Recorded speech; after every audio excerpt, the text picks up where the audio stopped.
Terima kasih Bapak Moderator, Pak Abin. Bismillahirrahmanirrahim. Assalamualaikum warahmatullahi wabarakatuh.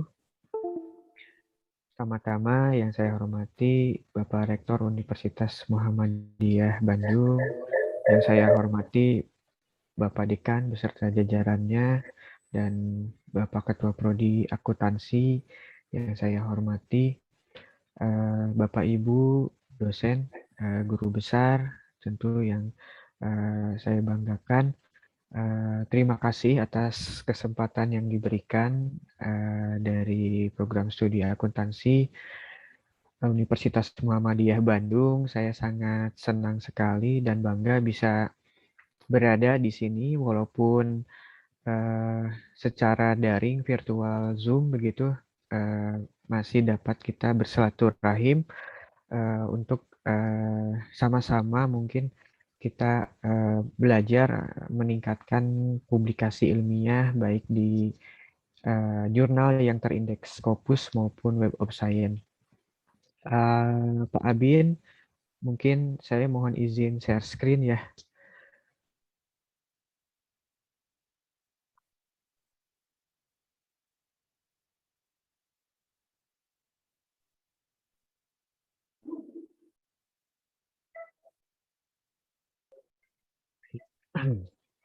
Baik Bapak Ibu, eh, Pak Abin, ini waktu itu sama-sama kita mengikuti BIMTEK ya, kalau tidak salah dalam pengelolaan jurnal di Bandung. Waktu itu di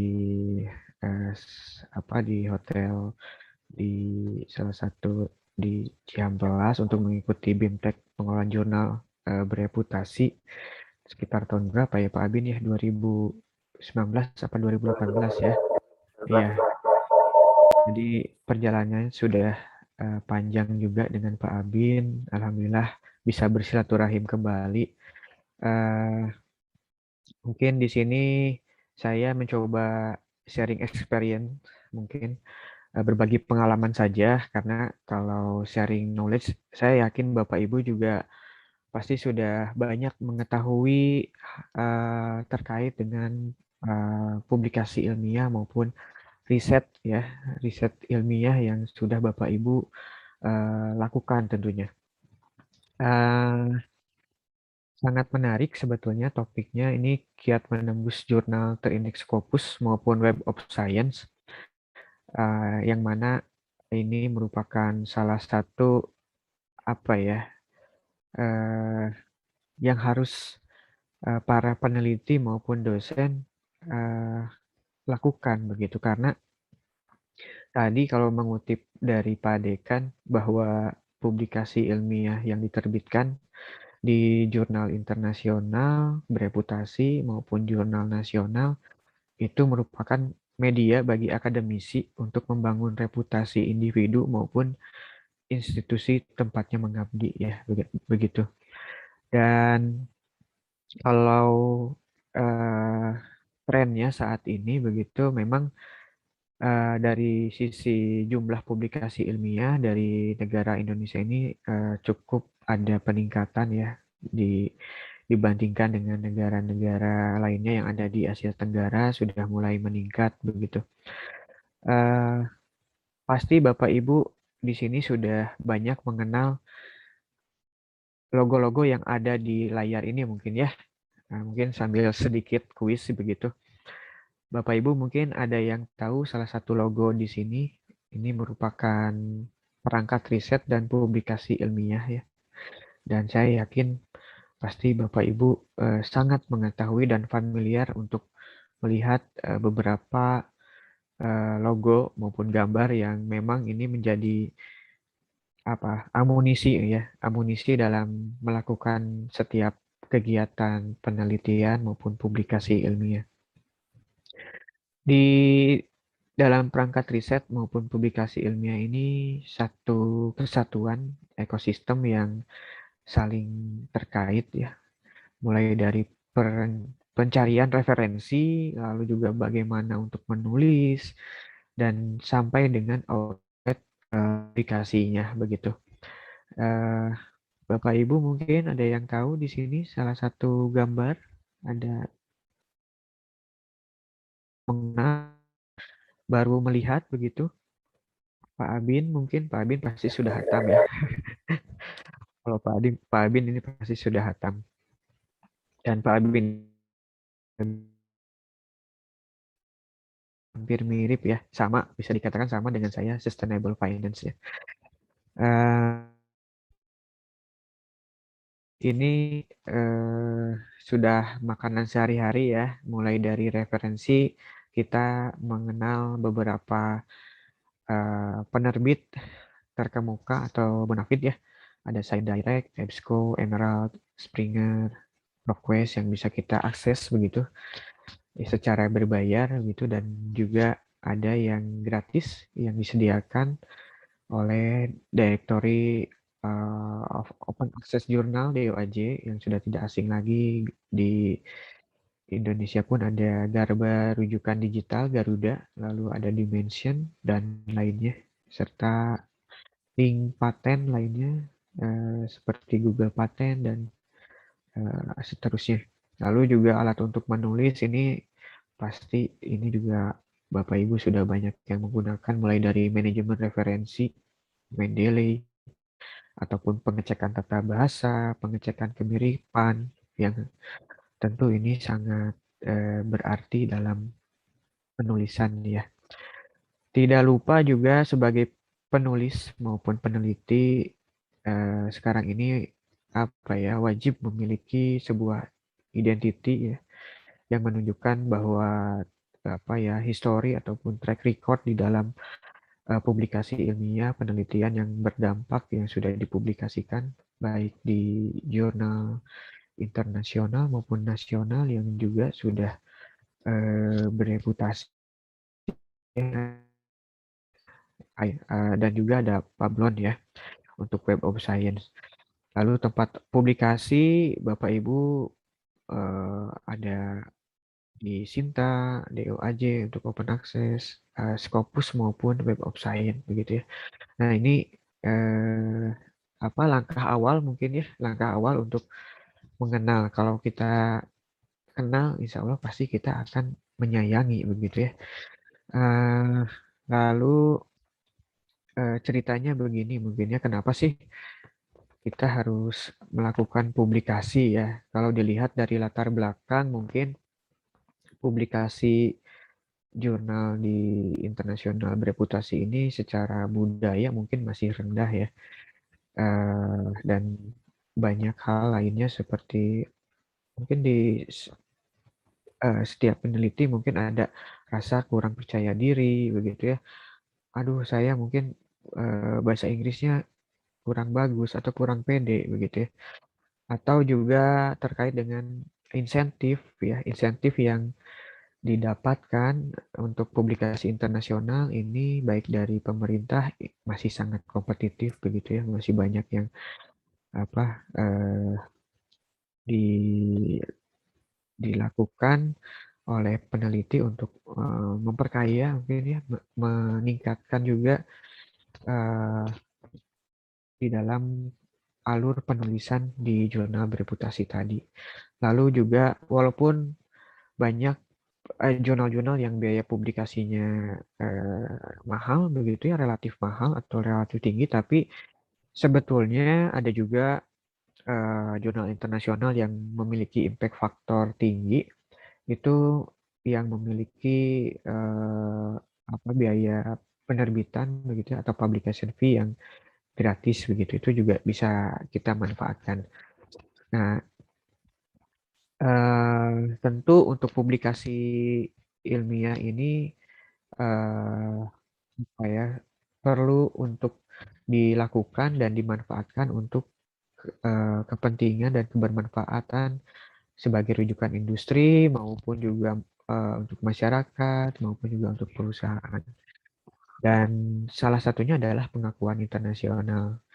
Eh, di kampus mungkin kita juga selalu dihadapkan dengan akreditasi eksternal ya, baik akreditasi internasional maupun akreditasi nasional, setiap prodi ataupun universitas, bahwa publikasi di internasional itu menyangkut kepada pengakuan internasional atau pemeringkatan ya. Pemeringkatan dengan skala internasional dan masih diakui beberapa publikasi yang ada di Scopus maupun di Web of Science, sehingga kenapa kita juga perlu untuk berkontribusi di dalam meningkatkan publikasi di jurnal bereputasi ini.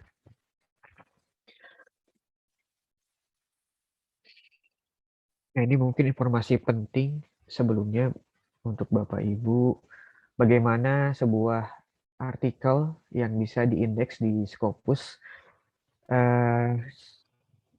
tidak hanya jurnalnya yang terindeks di Scopus ya, tetapi ketika artikel itu sudah terbit di Scopus, maka Scopus ini memerlukan waktu begitu ya, memerlukan waktu sekitar 4 minggu untuk indeksasi artikel ke Scopus begitu. Jadi jika jurnal tersebut tidak langsung gitu ya memasukkan nama ID Bapak Ibu, Scopus ID begitu ya, itu juga bukan berarti jurnal tersebut tidak terindeks di Scopus begitu, tetapi juga memerlukan waktu. Tetapi ada juga yang memang dengan beberapa hal gitu ya,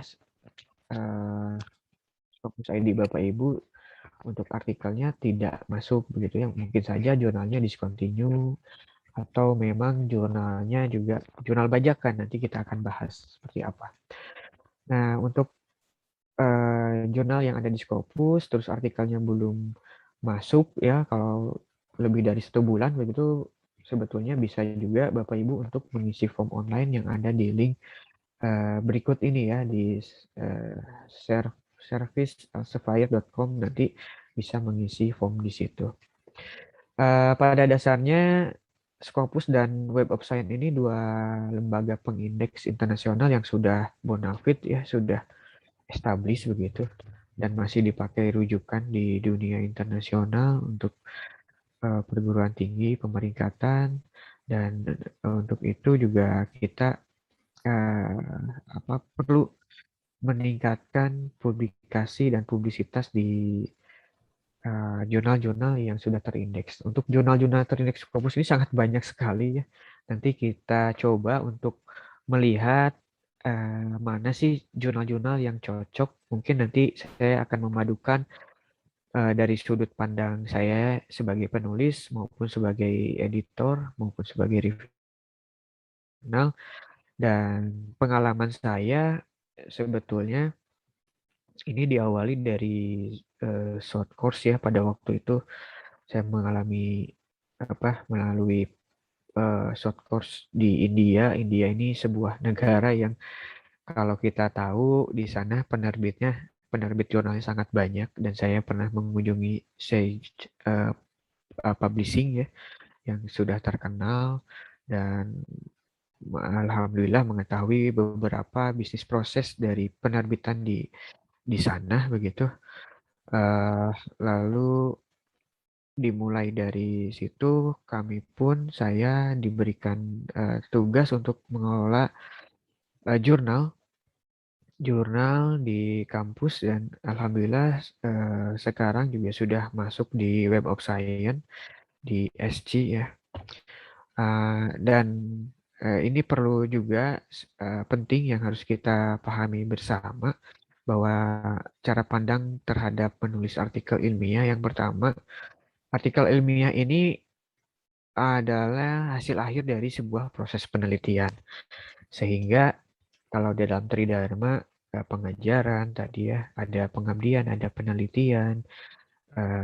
Pak Dekan juga tadi sudah mengungkapkan, saya mengutip bahwasannya hasil penelitian dari sebuah laporan ini ya harus dipublikasikan supaya segera diketahui oleh halayak ya, oleh scholar dan juga cendekia lainnya, untuk kepentingan kebermanfaatan baik masyarakat, industri maupun kepada mahasiswanya begitu ya. Sehingga kalau penelitian yang dilakukan ini tidak berakhir di artikel ilmiah, ya itu bukan hasil akhir begitu. Berarti masih dalam tahap proses yang harus diselesaikan. Eh, Bagi saya sendiri, ketika melakukan penelitian itu, sebaiknya fokus kepada apa namanya tujuan akhir gitu, publikasi ilmiahnya, sehingga nanti kira-kira penelitian saya ini topiknya cocoknya di jurnal mana ya, begitu. Dan eh, jurnal yang spesifikasinya seperti apa gitu. Lalu proses berbasis output ini sangat penting ya. Tadi bahwasannya setiap penelitian juga harus diterbitkan di jurnal. Dan dalam melakukan proses penelitian ini, menyusun standar dari setiap proses langkah-langkah penelitian itu juga penting dilaksanakan untuk menyelesaikan penulisan artikel ilmiah. Nah, untuk standar yang tadi tentu kita perlu persiapan. Yang pertama adalah mengelola standar operating prosedurnya, begitu ya.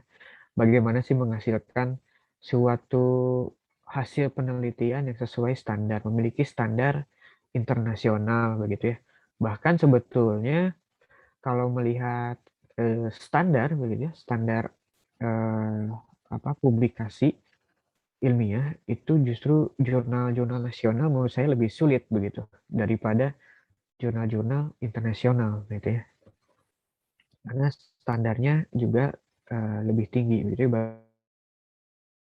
Jurnal bisa terindeks di Scopus dan sebuah jurnal yang bisa terindeks di Sinta gitu ya, dengan indikator-indikator penilaian yang menurut saya pribadi itu lebih berat di jurnal Sinta begitu.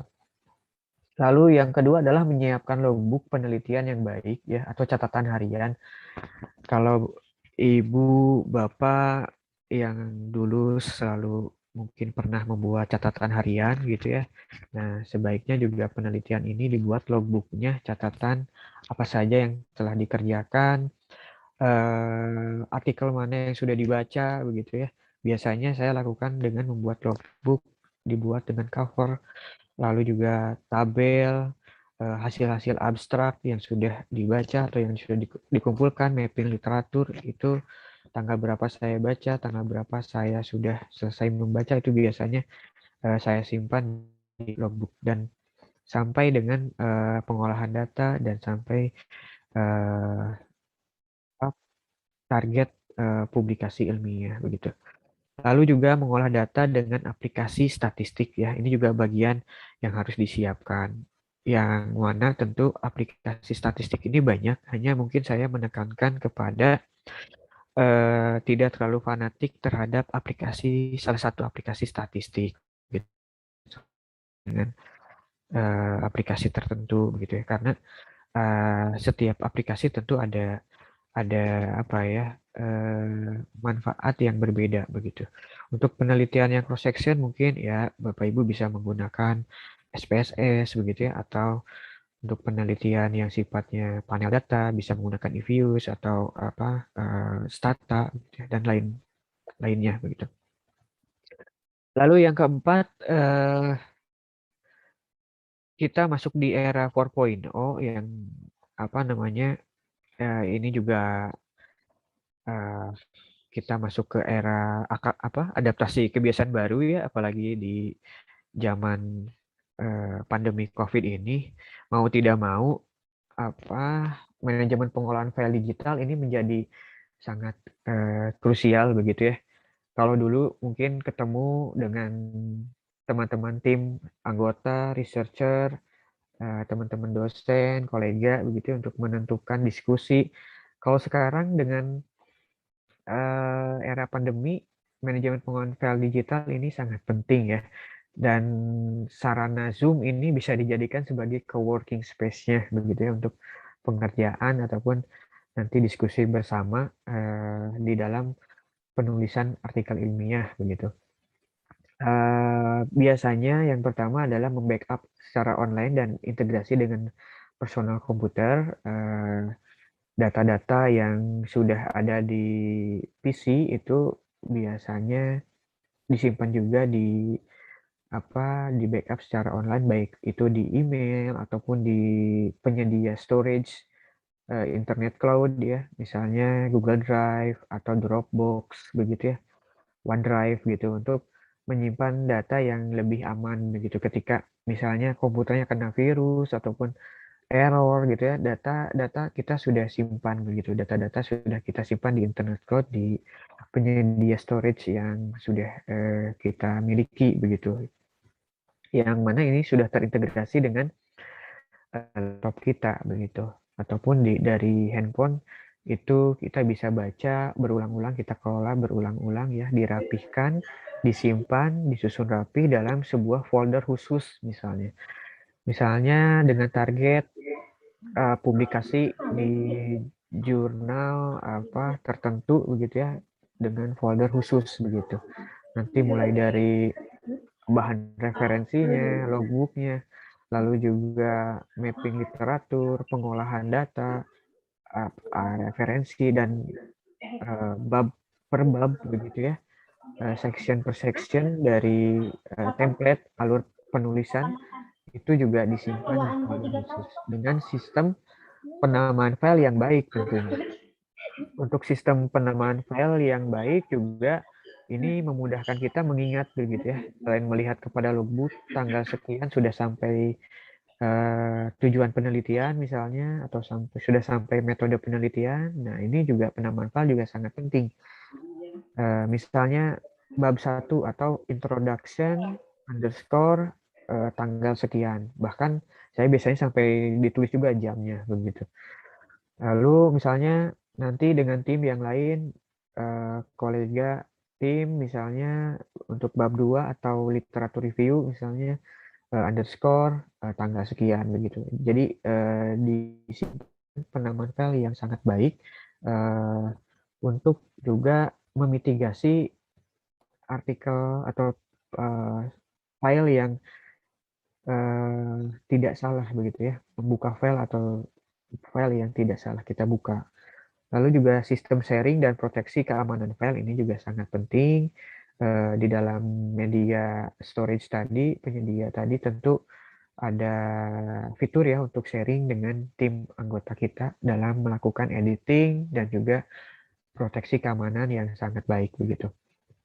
Dilanjutkan juga dengan pelaporan dan diskusi rutin dengan para senior tentunya ya, dengan para teman-teman di editor jurnal, di pengelola jurnal, biasanya sih seperti apa gitu. Bagaimana sih? Misalnya saya biasanya mendapatkan hasil review komen dari reviewer di jurnal internasional. Biasanya juga saya akan mendiskusikan dengan kolega di editor tim ataupun dengan para reviewer lainnya di jurnal-jurnal internasional yang biasanya juga akan membantu kita dalam memberikan masukan gitu. Yang keenam ada unifikasi dan konsistensi format tulisan dan gambar. Ini juga sebaiknya gitu, biasanya jurnal-jurnal top tier atau jurnal-jurnal bereputasi gitu, senang dengan format gambar yang dibuat dalam format PowerPoint PPT begitu ya. Biasanya lebih rapi dan juga perlu disesuaikan juga format tulisan yang biasanya mungkin ditulis dalam sebuah kuantifikasi angka yang memiliki desimal ataupun koma begitu ya. Ketika dalam format internasional berarti harus dirubah dengan format internasional titik begitu. Di dalam hasil pengolahan datanya pun seperti itu. Banyak ditemukan para penulis ini lupa begitu ya ketika menulis di Microsoft Word-nya itu format di MS Word-nya masih bahasa Indonesia gitu, format Indonesia, dan itu harus dirubah ke Inggris gitu ya, format Inggris. Lalu juga presentasi artikel ilmiah ini seberapa penting ya, mungkin berbagi pengalaman dari presentasi artikel ilmiah juga salah satunya yang menjadikan saya juga menjadi beberapa editor tim dan juga reviewer di beberapa jurnal internasional, yaitu dengan presentasi artikel ilmiah. Saya pernah mengikuti beberapa international conference dulu sebelum COVID ya. sebelum COVID, selain di India, lalu juga di Thailand, di Hong Kong itu saya menemukan beberapa pakar ya atau akademisi dan scholar yang sangat terkenal begitu, yang mana itu menjadikan langkah awal gitu, langkah awal saya mulai belajar di pengelolaan jurnal juga salah satunya. Mereka memberikan apa ya, tugas gitu ya, semacam tugas untuk membantu review awalnya dari situ gitu. Awalnya dari situ. Dari situ mungkin karena eh, saya fokus gitu ya, fokus di sana, pada akhirnya menjadi banyak tawaran gitu ya, banyak tawaran untuk mereview dan melakukan apa, menjadi editor di sebuah jurnal begitu. Tetapi yang perlu ditekankan di sini adalah untuk international conference itu sebetulnya targetnya bukan untuk mempublikasikan artikel di jurnal begitu Bapak Ibu. Karena di sini beda sebetulnya, kalau melihat di dunia internasional, presentasi artikel di sebuah konferensi begitu, itu sebetulnya lebih kepada menambah jejaring gitu ya. Menambah jejaring, menambah kolega, menambah tadi ya, bisa juga untuk saling bertukar artikel, saling bertukar jurnal, saling apa, kolaborasi penulisan artikel ilmiah seperti itu gitu. Jadi untuk mengikuti international conference kolaborasi begitu. Karena kalau mau tembus ke jurnal eh, top tier gitu ya, Q1, Q2, itu mau nggak mau sebetulnya ada kolaborasi dengan penulis penulis luar gitu, penulis internasional. Bahkan sekarang di beberapa jurnal Sinta 2 pun sudah banyak yang melakukan hal seperti itu gitu, karena dengan apa, pertimbangan mungkin ya, jurnal tersebut ingin mempertahankan indeks internasionalnya begitu ya, dan juga meningkatkan indeks internasional ke Scopus maupun Web of Science begitu. Sehingga untuk presentasi artikel ilmiah ini lebih kepada mencari jejaring gitu. Jadi bukan untuk mempublikasikan artikel di jurnal begitu. Jadi kalau saya biasanya ketika ikut konferensi, saya tidak mau artikelnya diterbitkan. Saya hanya untuk mencari feedback ya, feedback, revisi-revisi begitu ya, tambahan-tambahan untuk eh, proceeding begitu ya. Maksudnya proceeding di sini artikel yang belum selesai begitu ya, artikel yang belum selesai yang saya presentasikan tadi. Dan nanti para peserta lain yang khususnya dari luar negeri untuk bisa join bergabung untuk diterbitkan di sebuah jurnal internasional begitu. Dan untuk masuk ke jurnalnya itu nanti disubmit secara reguler gitu ya. Secara reguler, jalur online gitu ya. Kalau di Indonesia terkenal dengan OJS-nya gitu ya. Kalau di luar negeri untuk penerbit-penerbit apa yang sudah bonafide, yang terindeks Web of Science biasanya menggunakan manuskrip sentral gitu ya. Nah, ini eh, bagaimana kiat menembus zona terindeks Scopus dan Web of Science. Di sini kita juga harus merubah mindset kita. Yang pertama ada 7 tahapan yang saya mungkin bisa bagi di sini. Yang pertama, do not rush submitting your article for publication. Terburu-buru begitu. Jangan terburu-buru dalam menerbitkan artikel di jurnal begitu ya. Karena kalau lihat dari gambar ini suatu proses panjang begitu. Jadi menerbitkan artikel ilmiah di suatu jurnal itu proses yang panjang. Tidak bisa instan. Walaupun mungkin ada begitu ya.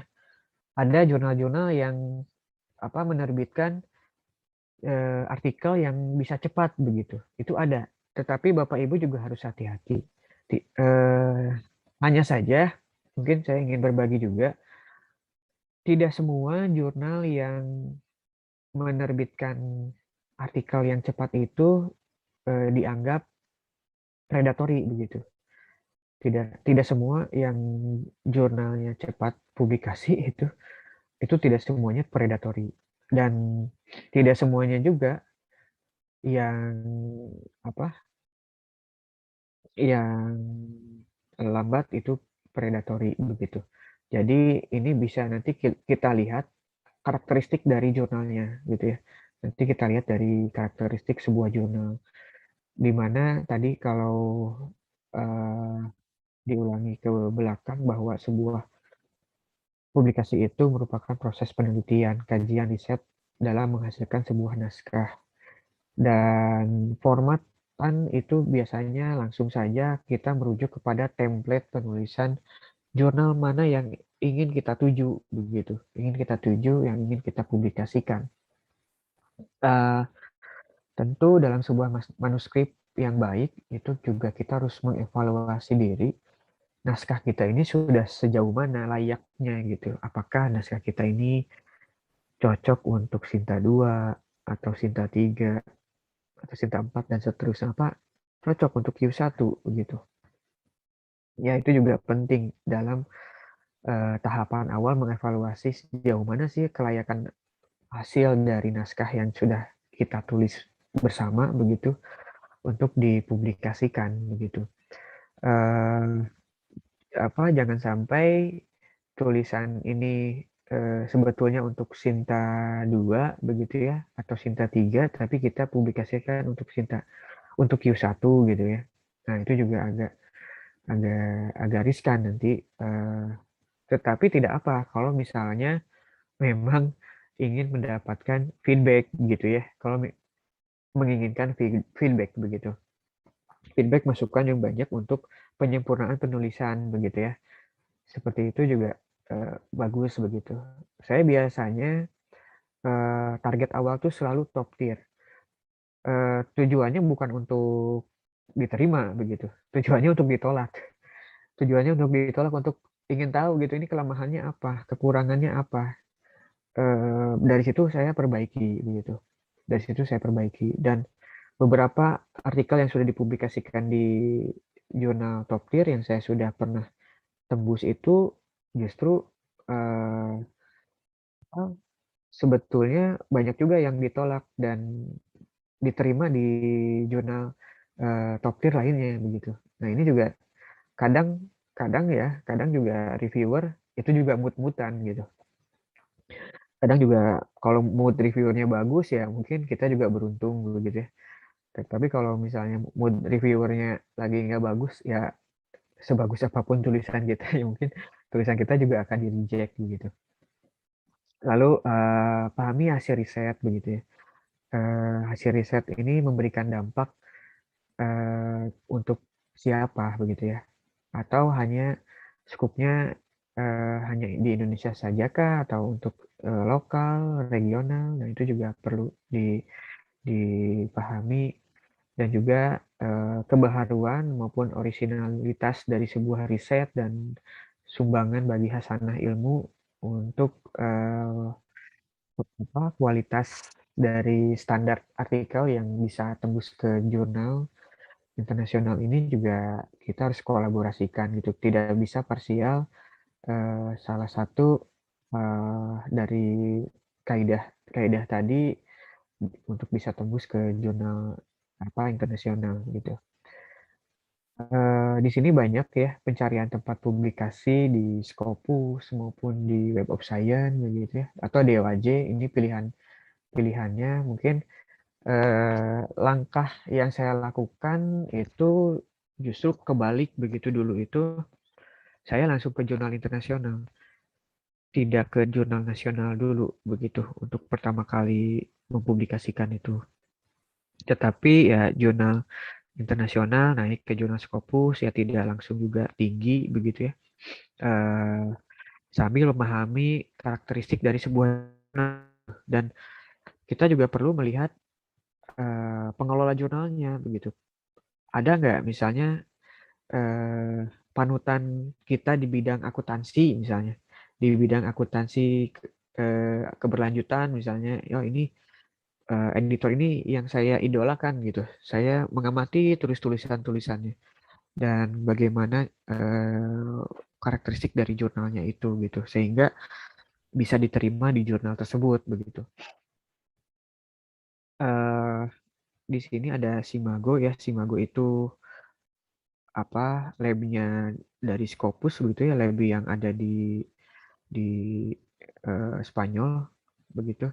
Lalu juga ada Web of Science. Mungkin saya akan coba untuk membuka ini Scopus ya. Bapak Ibu juga pasti sudah banyak mengetahui di sini. Dan sebaiknya Bapak Ibu untuk membuat akun ya. Membuat akun di Scopus di sini menggunakan akun tersendiri gitu. Nah, ini ya, membuat akun tersendiri karena nanti ada kaitannya dengan eh, apa?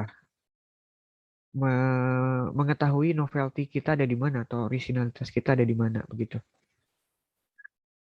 Dan di Scopus ini sangat update ya dibandingkan dengan Simago begitu, karena kalau Simago ada lagnya jeda 1 tahun dan biasanya dipublish di bulan Juni untuk Simago, dan saya biasanya menggunakan Scopus begitu ya. Dan untuk pemeringkatannya atau rankingnya, Scopus ini menggunakan site score ya. Bapak Ibu juga pasti sudah banyak mengetahuinya.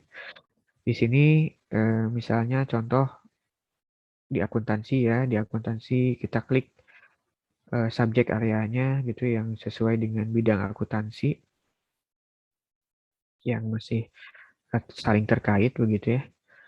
Lalu kita apply begitu. Lalu Bapak Ibu jika ingin yang open access gitu ya, yang artikelnya bisa di-download nantinya supaya banyak disitasi, ini tinggal klik aja display only open access journal gitu. Tapi ada konsekuensinya biasanya, walaupun tidak semua ya.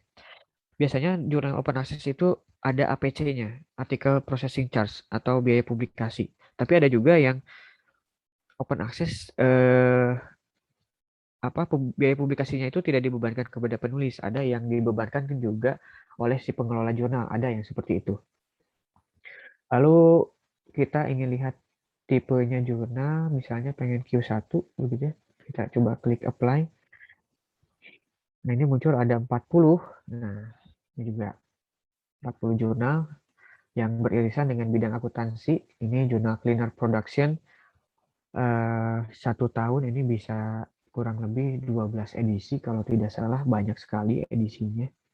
Ini dokumen dari tahun 2017 sampai 20 pun 15.505. Nah, kebetulan saya juga reviewer di Journal of Cleaner Production. Ini beberapa kali saya diberikan assign di sini. Ini luar biasa. Apa ya? Pemberitahuan pertama terhadap artikel kita juga sangat cepat begitu. Tidak menunggu lama gitu. Karena kan biasanya ya kita submit terus ini lama kok reviewnya nggak keluar ada yang bahkan 1 tahun 2 tahun gitu ya, apalagi di jurnal nasional gitu. Saking saking lamanya udah lupa gitu, kadang lupa artikelnya udah sampai mana, udah diterima atau enggak gitu. Nah, ini Journal of Cleaner Production ini juga biasanya saya cari yang jumlah dokumennya banyak begitu, jumlah dokumennya banyak dalam rank tertentu gitu ya. Ini masuk di Q1 karena tadi saya sudah checklist Q1-nya. Penerbitnya ini Elsevier ya, jadi sudah tidak diragukan lagi. Lalu ada beberapa jurnal lagi yang ke bawah begitu ya. Ada Journal of Finance and Data Science mungkin. Ini juga masih beririsan. Big Data, Journal of Responsible Innovation,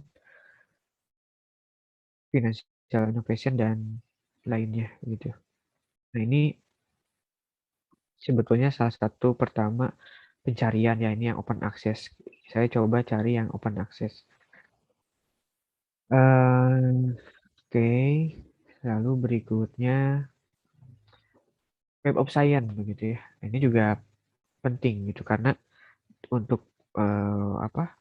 Biasanya untuk peningkatan jabatan fungsional begitu ya, naik untuk level kepala maupun guru besar, Web of Science juga salah satu yang diperhitungkan. Eh, di Indonesia mungkin juga sudah trennya mulai banyak yang terindeks di Web of Science. Jadi yang di Web of Science ini ada collectionnya begitu yang disebut sebagai core collection. Ada SCIE, SSCI, ASCI, dan juga SC, yang mana core collection ini sebetulnya eh, apa ya, indeksasi dari Web of Science begitu. Jadi tidak ada lagi dikotomi SC itu bukan core collection di Web of Science juga di sini sudah masuk sebagai core collection gitu ya.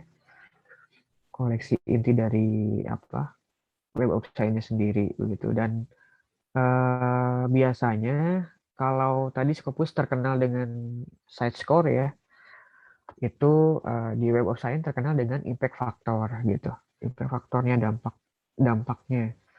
Eh, di Web of Science atau di webnya ini di Clarivate ya, di Clarivate eh, itu biasanya dipublikasikan di jurnal Citation Report. Nah, ini untuk yang terindeks di core collection SCIE, SSCI, dan AHCI itu ada JIF, Journal Impact Factor-nya, mulai dari 2020 ini. Lalu untuk yang ESCI sebetulnya ada di JCI, Jurnal Citation Indicator gitu. Jadi tahapan awal untuk nantinya diperhitungkan sebagai impact factor atau JIP-nya gitu. Dan Web of Science ini justru sebetulnya lebih menarik ya, lebih menariknya apa ya? Biasanya jarang juga yang sudah terindeks di Web of Science itu discontinue begitu ya, discontinue begitu. Walaupun ya ada gitu beberapa yang discontinue gitu, tetapi kelihatannya sangat jarang gitu. Nah, itu untuk yang Web of Science maupun Scopus ya, yang sudah lama sebagai lembaga pengindeks dan masih diperhitungkan di pemeringkatan sebuah perguruan tinggi di pemeringkatan internasional gitu kurang lebih. Ini juga bisa disesuaikan nanti jurnalnya di sini misalnya nanti muncul itu kurang lebih seperti itu ya.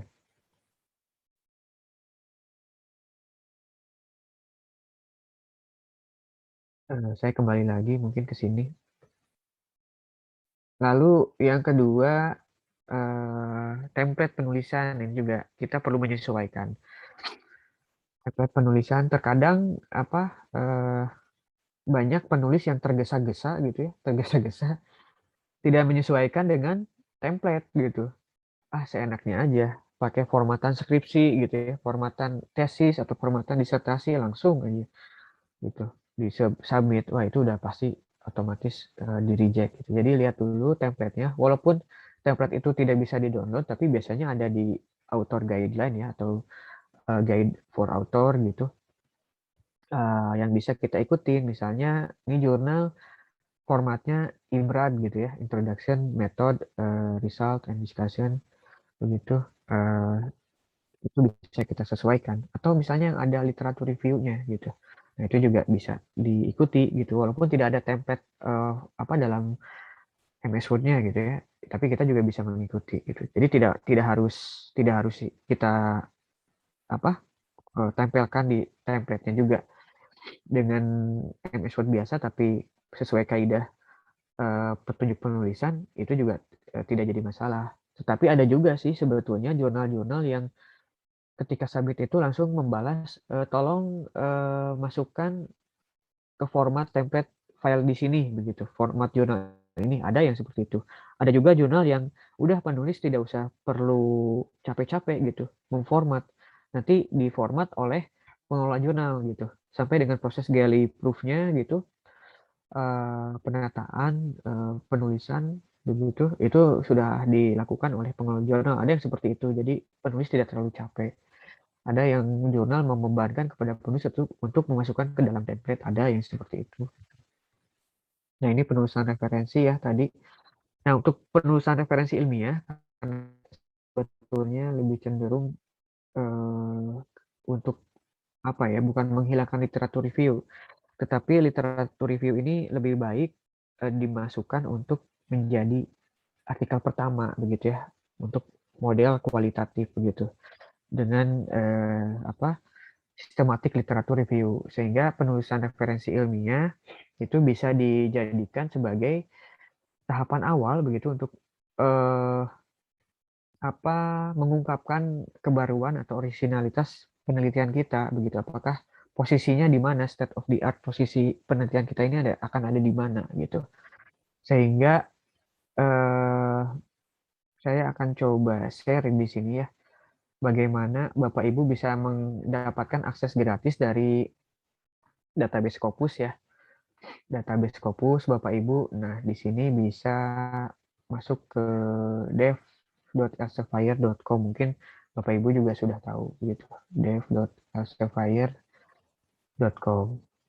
Nah, ini untuk mendapatkan nanti database Scopus begitu, database artikel yang gratis gitu ya, yang dijadikan sebagai rujukan awal gitu. Kita memappingkan eh, analisis bibliometrik begitu ya. Karena beberapa jurnal top tier juga menerima model penelitian kualitatif berbasis SLR gitu, itu dipublikasikan begitu. Nanti Bapak Ibu masuk ke My Epic Key gitu ya. Ini harus sign in dulu. Kalau saya kebetulan ini sudah sign in ya. Kalau Bapak Ibu yang belum, nanti bikin akun, ini gratis. Bikin akun terus sign in begitu ya, minta create Epic Key-nya di sini. Nanti muncul, kalau saya di sini udah ada Epic Key-nya karena sudah daftar begitu ya. Ini Epic Key-nya. Lalu ini kalau website itu boleh website Bapak Ibu yang jurnalnya dikelola personal begitu ya. Itu di akademik itu juga boleh begitu. Nanti Epic Key ini bisa digunakan untuk menambah di software POP ya, Publish or Perish begitu. Nanti kita coba gitu. Coba di software Publish.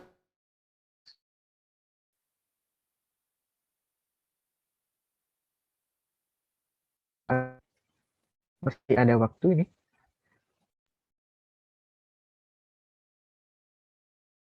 Masih ada waktu.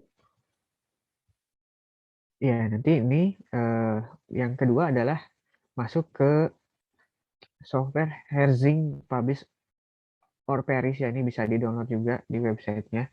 Di searching di Google aja, nanti muncul Publish or Perish software Herzing. Logonya H begitu ya. Misalnya saya mencari perkembangan penelitian tentang sustainability accounting.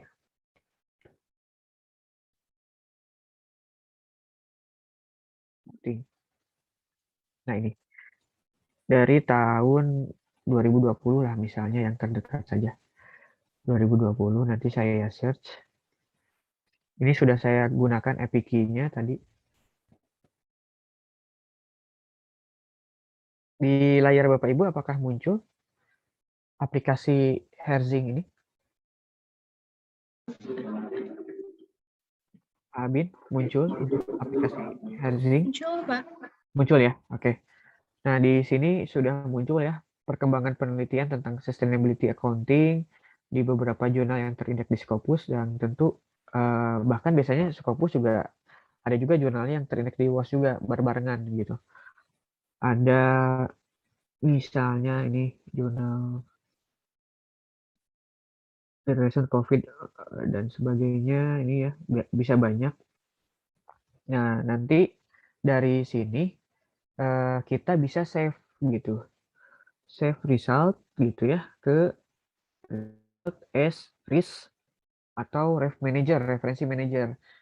Kita save misalnya gitu ya. Kita save sustainability.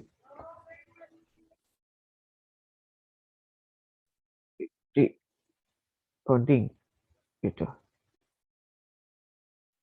Kurang lebih seperti itu. Nah, kalau sudah gitu gimana? Kalau kita kan ini dari 2020 aja udah banyak ya. Sampai 2021 kurang lebih ada berapa ini? 68 paper. 68 paper. Ini sangat memudahkan nanti untuk penelitian kualitatif berbasis kualitatif yang tentu empirical juga gitu, berbasis data dan bibliometrik. Eh, Lalu aplikasi berikutnya yang harus kita buka adalah Mendeley. Pasti Bapak Ibu semuanya sudah banyak memiliki ya, sudah banyak eh, memiliki apa aplikasi begitu ya, si Mendeley. Eh,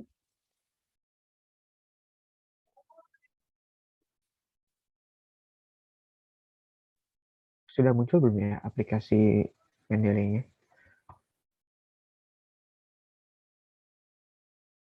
Belum, Pak. Belum ya? Oke, saya coba dulu sebentar lagi. Kalau sekarang sudah muncul? Sudah, Pak.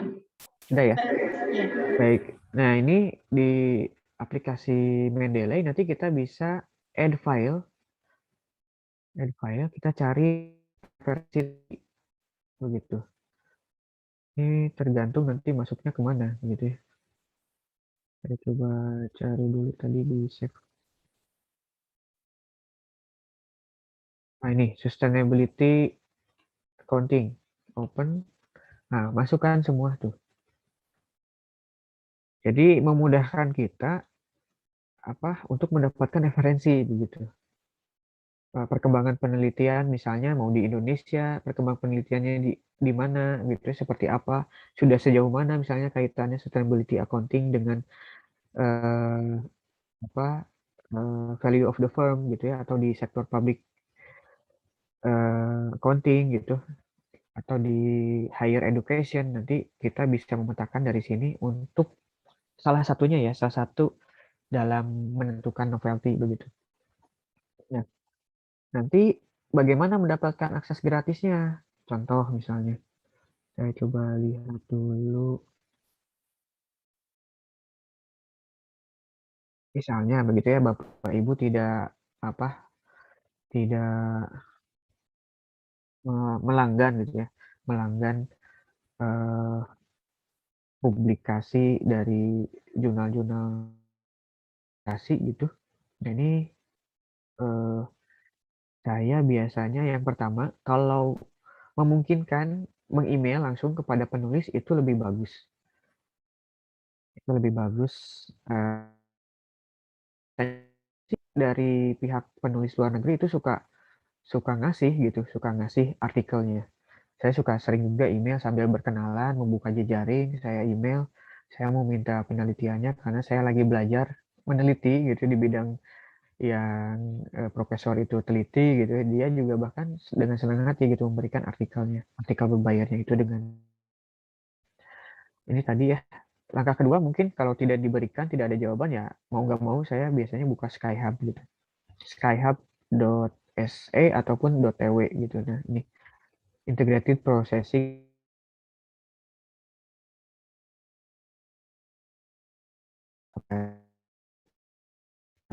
ya gitu. Nah, itu kurang lebih seperti itulah sebagai langkah awal di mana tadi bagian dari mencari dan memetakan sebuah penelitian. Lalu berikutnya tadi sudah saya jelaskan juga bagaimana pengelolaan referensinya menggunakan Mendeley atau lainnya ya. Dan kaidah substansi ilmiah, judul, abstrak, pendahuluan, metode, hasil, dan pembahasan kesimpulan. Nah, ini biasanya kalau sekarang ya bisa jadi 2 artikel, ya, dua-duanya empirical, baik empirical kualitatif gitu ya, literatur review maupun juga empirical kuantitatifnya begitu. Lalu pengecekan tata bahasa juga ini penting. Kalau tidak ada waktu, biasanya saya pertama pakai translate dulu gitu ya, pakai translate dulu. Nah, translate-nya pakai apa? Yang biasanya saya tuh biasanya pakai ini, pakai online.translator.com biasanya awalnya ini. Nanti baru dihaluskan gitu ya. Dihaluskan dengan perusahaan yang jasa proofreading gitu ya. Saya biasanya kalau tidak ada waktu eh, apa karena kesibukan lainnya ya di translate tadi begitu. Banyak jasa yang bisa, bahkan di Elsevier-nya sendiri ada service untuk penghalusan bahasa, karena bahasa ini sangat penting gitu ya. Ketika memulai itu sangat penting untuk keterbacaan ya. Jadi wajar kalau orang Indonesia bahasa Inggrisnya kurang baik gitu ya di mata para editor ya. Mau nggak mau kita harus pengecekan tata bahasa, itu salah satunya begitu. Supaya bisa tembus Q1 gitu. Kalau tidak, eh, kemungkinannya ada tapi sangat sedikit. Lalu etika publikasi yang harus kita perhatikan terkait dengan similarity, fabrikasi gitu ya, memasukkan hasil penelitian itu juga tidak boleh, falsifikasi data, memasukkan data itu juga tidak dianjurkan begitu ya. Setelah itu memilih jurnal, nanti kita akan coba di review artikelnya, balik lagi artikelnya ke kita. Kalau sudah terbit ya kita promosikan gitu. Sekarang ini media promosinya banyak ya, ada ResearchGate, kita banyak pertemanan di situ, bisa bisa menambah citasi kita, juga di Twitter. Biasanya juga apa kemarin terbit di Taylor Francis juga dari pihak jurnalnya, tolong dong dipromot di Twitter ataupun di Facebook begitu ya, untuk meningkatkan citasi begitu dari pihak jurnalnya, justru yang menyarankan seperti itu. Karena jurnal juga punya kepentingan begitu ya, punya kepentingan dalam aspek tadi impact factor gitu. Bahkan sekarang ada yang jurnal begitu ya, jurnal yang sudah mempromosikannya dalam bentuk video begitu. Jadi si artikelnya itu ada narasinya gitu. Di jurnal apa saya lupa, ini jurnal ya inovasi baru gitu. Jadi artikelnya tuh ada, selain daripada PDF begitu, tapi ada video dengan narasi gitu. Dengan narasi walaupun hanya abstrak begitu, walaupun hanya abstrak, dan juga di situ masuk ke YouTube gitu. Bahkan sekarang ada TikTok gitu ya. TikTok bukan hanya untuk dance saja gitu ya, tapi juga untuk mempromosikan artikel tadi begitu, artikel yang sudah diterbitkan. Di IG juga sama.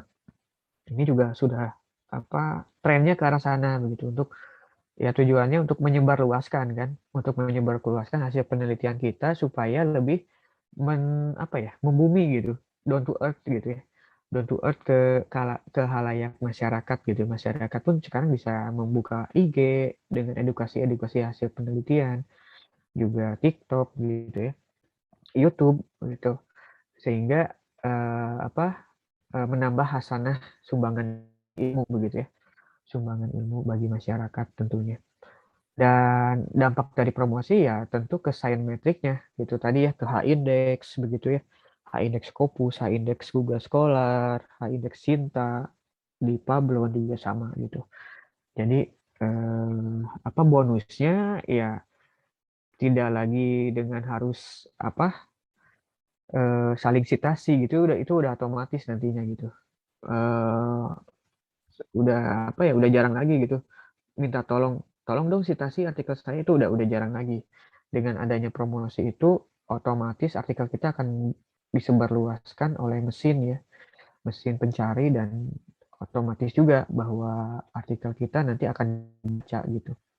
Nah, kurang lebih. Nah, ini memilih jurnal eh, sebagai tempat publikasi ya, outlet publication. Nah, banyak eh, cara begitu ya. Ada melalui jurnal Finder, Elsevier, di Springer juga ada jurnal suggestorspringer.com, di Wiley gitu juga ada, Taylor Francis juga ada. Nah, ini keempat ini salah satu ya cara begitu ya, salah satu cara untuk mempublikasikan artikel kita itu tepatnya di mana gitu, di jurnal yang mana gitu, kurang lebih seperti itu. Oke, kita coba dulu ya mungkin untuk simulasi. Saya akan coba membuka.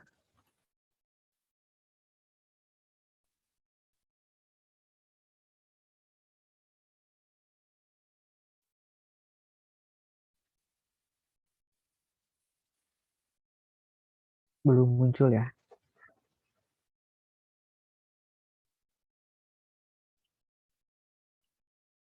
Nah, ini saya punya perencanaan penelitian belum saya publikasikan. Antecedent of Women Green Purchase Intention in the Indonesian Emerging Market, a Structural Equation Modeling Analysis, begitu ya. Ini saya kopikan, sudah muncul Bapak Ibu?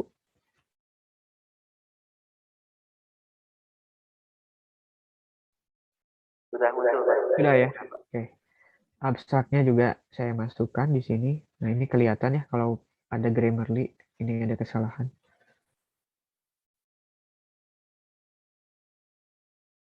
Skala bahasa. Lalu juga keywordnya kita masukkan.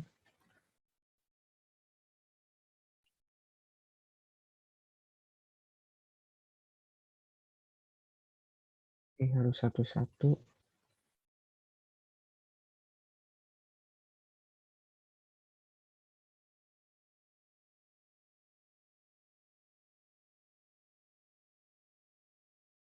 Ini tidak ada.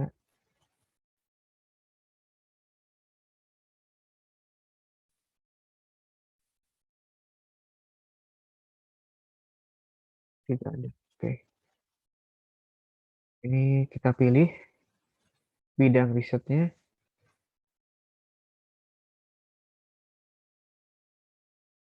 Ini saya pilih bisnis manajemen.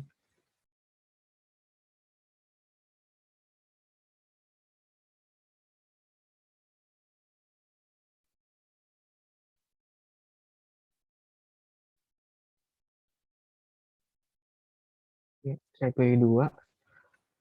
Lalu kita klik find jurnalnya.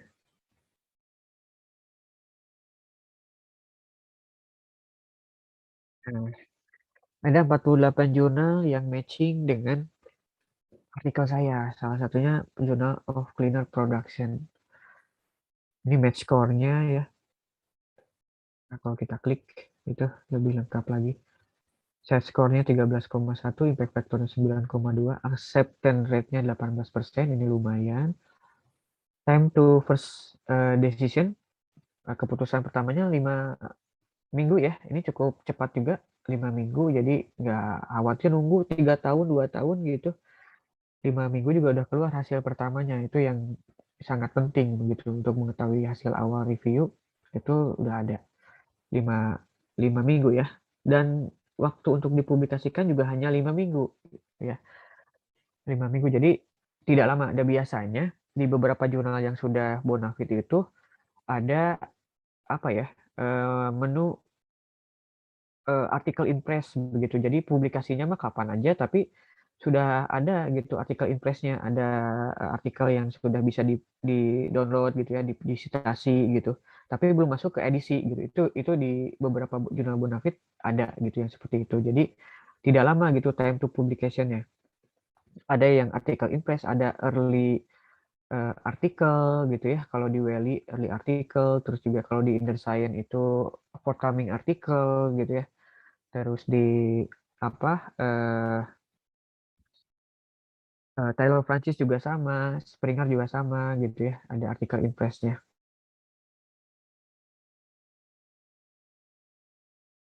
Di Journal of Cleaner Production. Terus juga di Tourism Management. Ini juga time to first edition cuma 4 minggu, cepat ya. Tapi acceptance rate-nya 7%. Terus IMB Management Review 6 minggu. Ini cepat nih.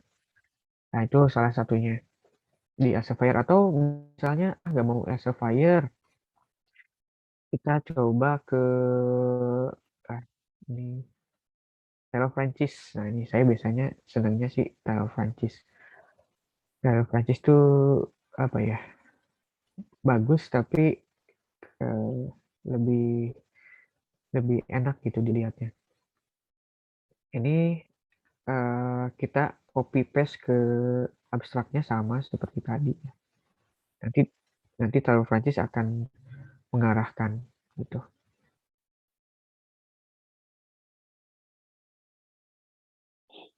Nah, ini muncul ya. ke jurnal-jurnal yang memungkinkan begitu ya, memungkinkan Journal of Global Fashion Marketing. Ini mana hilang? Terus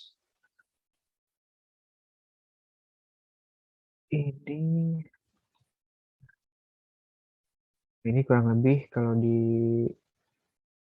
apa eh, jurnal Taylor Francis ya, mungkin lebih tepat ke sini, Journal of Global Fashion Marketing.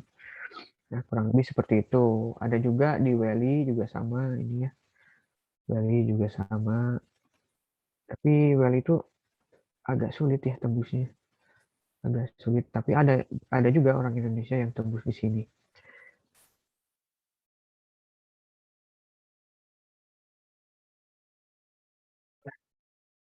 Nah, kurang lebih Bapak Ibu seperti itu. Langkah pertama. Langkah yang lain adalah kepo gitu.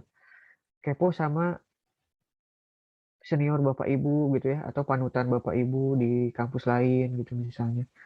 Nah, saya eh, ini enable. Ada yang ini.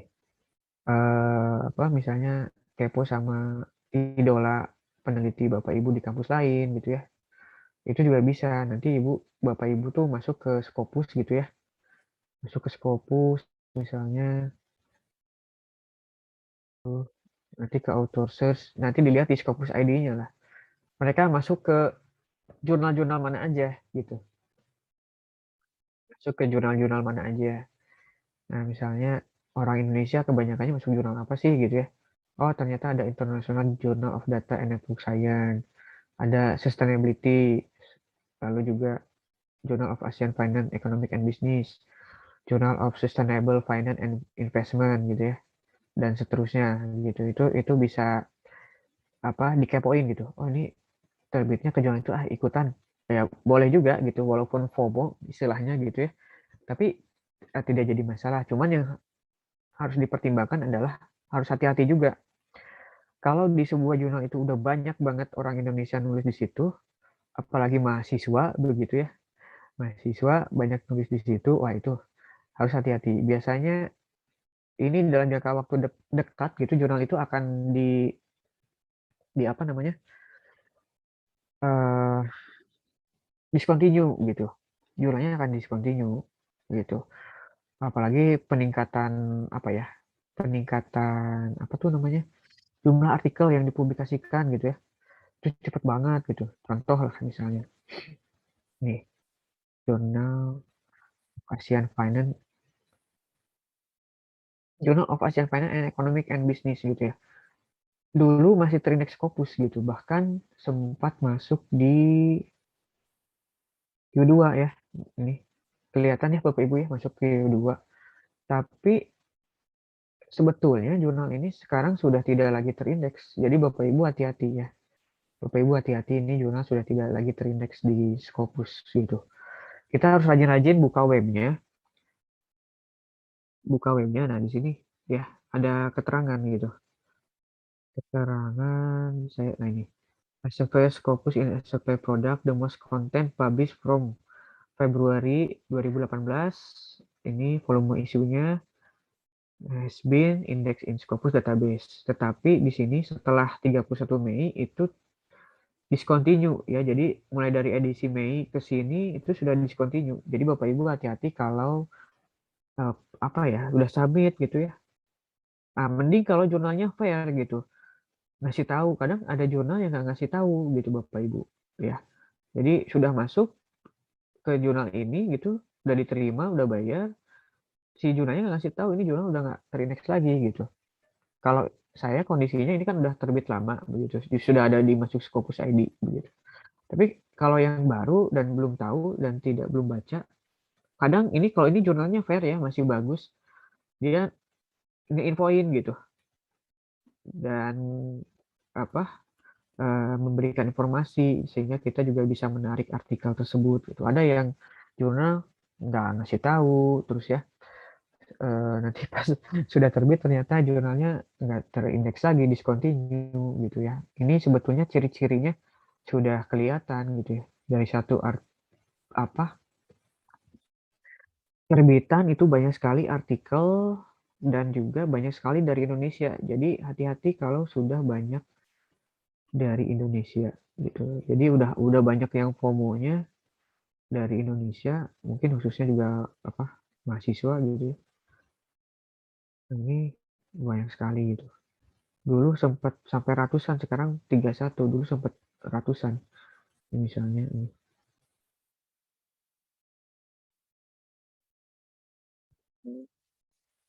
Oke.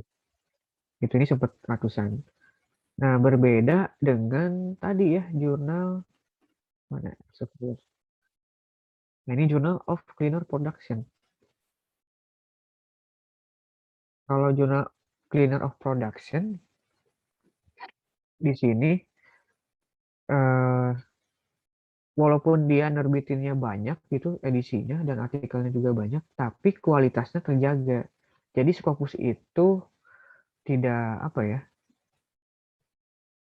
tidak inilah lebih membebaskan gitu, membebaskan jurnalnya mau menerbitkan berapapun, tetapi ya kualitasnya harus terjaga gitu, kurang lebih seperti itu. Kita cek artikelnya. Nah ini ada latest issue ya, mohon maaf agak lambat.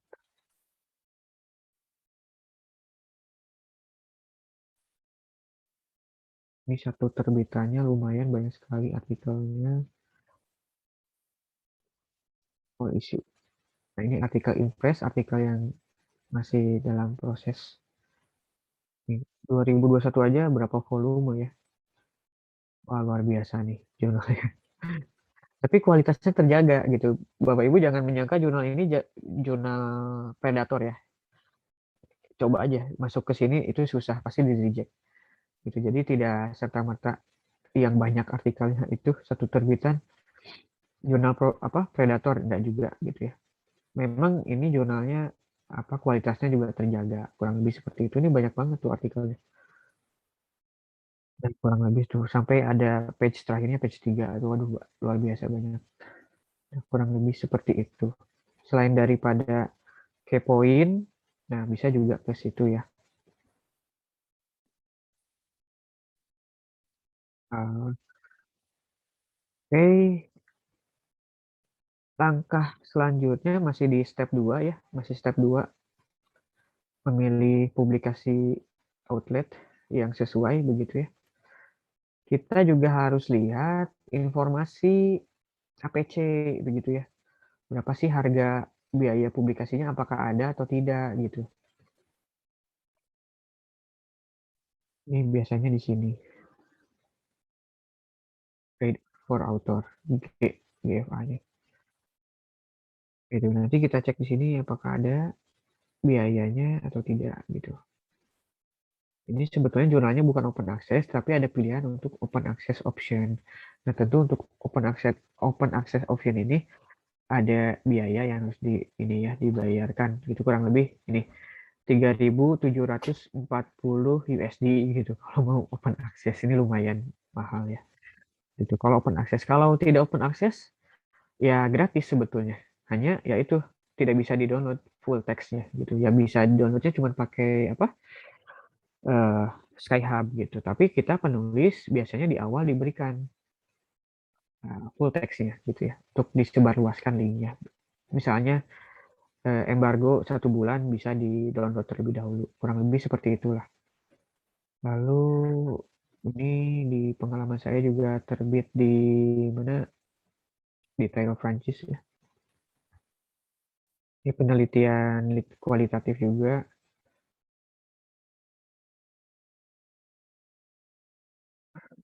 Journal of Sustainable Finance and Investment. Ya ini biayanya gratis. Biayanya gratis, tapi kalau mau open access ada biayanya seperti yang tadi begitu. Ya, ada biaya open accessnya kurang lebih berapa ya ini? APC Finder. Nah, ini nanti bisa diklik untuk biayanya. Oh, kalau yang tadi mah udah jelas ya yang Javeb ini ada biayanya di situ tercantum untuk biaya publikasi gitu. Tapi kadang juga ada jurnal yang memang tidak mencantumkan biaya penerbitan gitu. Di sini itu biasanya keperluannya adalah untuk bisa terindeks Scopus gitu. Kalau jurnal yang tidak berbayar itu sebetulnya lebih bagus sebetulnya. Jadi ada beberapa pengelola jurnal yang tidak mencantumkan biaya. Nanti biasanya pada saat sudah keluar LOA baru apa atau sebelum LOA misalnya ini ada biaya APC dan lain sebagainya. Nah, itu juga ada yang seperti itu. Sebetulnya tujuan pengelola itu untuk bisa terindeks di itu apa lembaga pengindeks internasional kurang lebih seperti itu. Apalagi ya yang harus diperhatikan dalam memilih jurnal eh, berikutnya adalah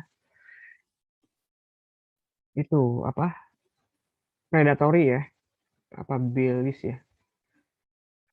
Walaupun ini bukan satu-satunya dan sudah tidak ada lagi sebetulnya bilis ini juga sudah tidak aktif sebetulnya. Tapi untuk berjaga-jaga gitu, ini kita juga boleh lah untuk menggunakan jaga-jaga aja gitu. Selain daripada list yang sudah dikeluarkan oleh dari tim PHK Dikti juga bisa untuk merujuk ke bilis ini. Baik publisher, jurnal-jurnal bajakan gitu ya. Apa namanya tuh? Saya lupa jurnal bajakan itu apa. Hijack ya. Hijack. Nah, itu uh, jurnalnya mirip gitu. Jurnalnya mirip, namanya mirip, webnya beda tapi webnya ada yang seperti itu. Jadi nanti Bapak Ibu ketika terbit, oh ternyata nggak dapat itu apa Scopus ID gitu. Nah itu juga hati-hati gitu. Nah ini salah satunya bisa dicek di sini di standalone, lalu juga cari yang apa other kalau ini hijack. Nah ini hijack journal. Nanti bisa dicek di sini ya sebagai langkah awal dalam memilih jurnal ya. Oke kembali itu ya. Tahap 2, step 2 kita sudah masuk. Step 3 membaca MN scope ya dan author guideline. Ini juga penting gitu. Jangan sampai kita suka-suka gitu. Suka-suka nerbitin atau ingin publish di jurnal itu ya kita harus tahu dulu ini jurnal fokusnya kemana gitu ya. Ini jurnal spesifik bidang risetnya kemana gitu ya. Contoh misalnya tadi di Journal of Sustainable Finance and Investment. Ini kan biasa suka ada tuh M and Scope. Journal of Sustainable Finance itu kan specifically focus on environmental, developmental, social, governance gitu ya. Financial market, manage investment, banking dan lainnya. Nah, di luar ini berarti kita jangan coba-coba masuk sini gitu. Ya. Kalau misalnya ada jurnal yang gado-gado gitu, wah, bidang hukum masuk, bidang humanity masuk gitu ya, teknik masuk. Nah, itu juga harus curigai juga. Ini kemungkinan nanti bisa jadi diskonnya apa?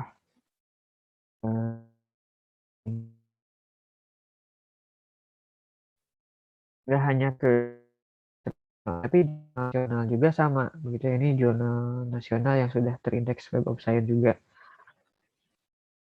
Baca dulu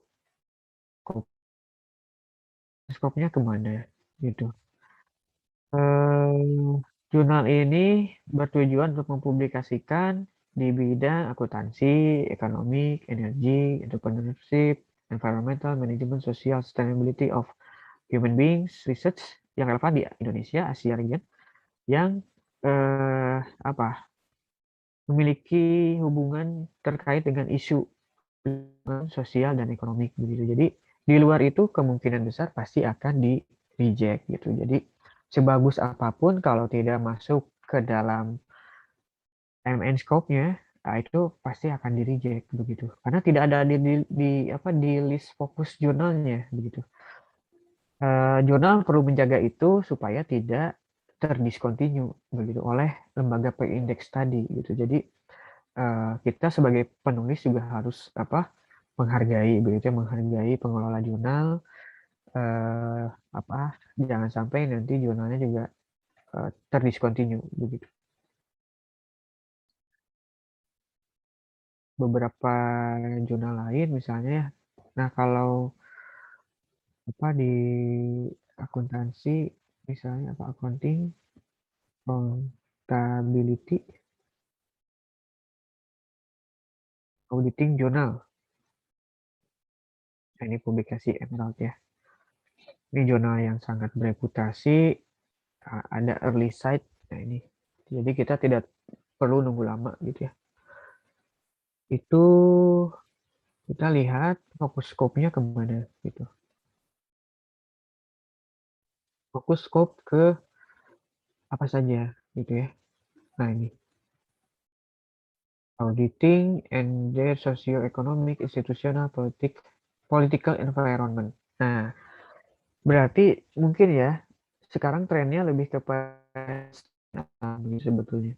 Tren SDGs-nya sangat kuat ya di tren beberapa penelitian dan di beberapa jurnal juga untuk tren SDGs ataupun sustainability itu sangat kencang sekali.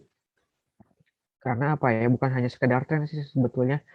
Siapa lagi sih yang menjaga bumi ini kalau bukan gitu ya, akademisi maupun praktisi dan peneliti begitu ya, untuk menjaga kelestarian komunitas jangka panjang begitu ya. Nah, jadi hampir kebanyakan ini accounting, editing, accountability pun lebih kepada ini socio-economic, political, environmental gitu ya. Jadi tren SDGs-nya sangat